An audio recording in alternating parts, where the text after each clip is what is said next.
Cari amici birrai, benvenuti nella seconda parte del video della storia della birra. Come promesso, oggi vedremo insieme quale era la situazione brassicola nel Medioevo fino a giungere in età moderna. Se vi siete persi il video riguardante la nascita della birra, vi riporto il link qui in alto, affinché possiate mettervi in pari. Intanto ci tenevo a ringraziarvi per il supporto che state dando al canale. Ogni giorno vedo nuovi iscritti e questo mi fa molto piacere. E per chi ancora non è iscritto al canale, lo invito a farlo con un semplice clic qui sotto al video, oppure qua in alto. Insomma, l'importante è iscriversi. E adesso siamo pronti per partire. Sigla!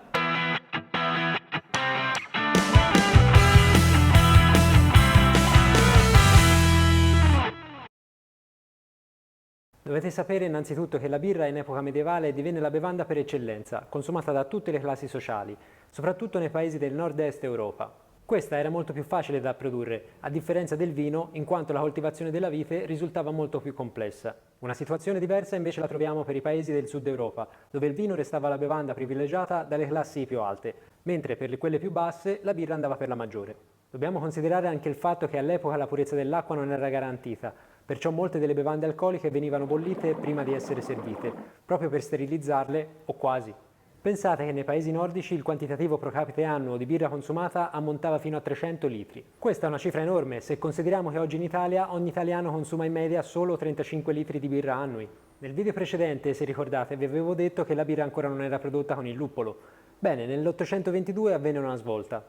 Proprio in quest'anno, per sostituire la Gruit, che era una birra prodotta con una miscela di spezie atta a conservare e aromatizzare la birra, gradualmente fu introdotto l'utilizzo di luppolo, il quale, essendo un miglior conservante, permise alle birre di essere bevute e trasportate più a lungo. Pensate che la più antica birreria monastica al mondo fu quella dell'abbazia di Weihenstephan, passatemi la pronuncia, costruita nel 724 a Monaco di Baviera. Ed è proprio in questa città che nel 1516 veniva promulgato l'Editto della Purezza, una legge tuttora vigente in Germania alla quale consentiva la produzione di birra con soltanto malto d'orzo, luppolo e acqua.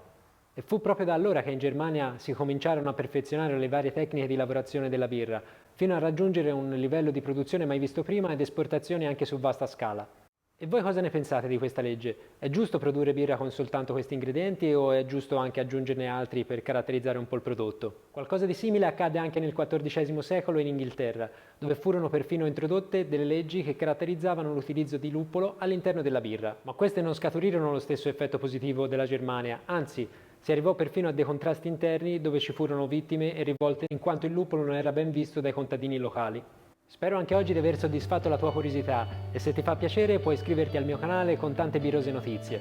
Ti aspetto nel prossimo video per parlare della storia della birra fino a giungere ai tempi di oggi.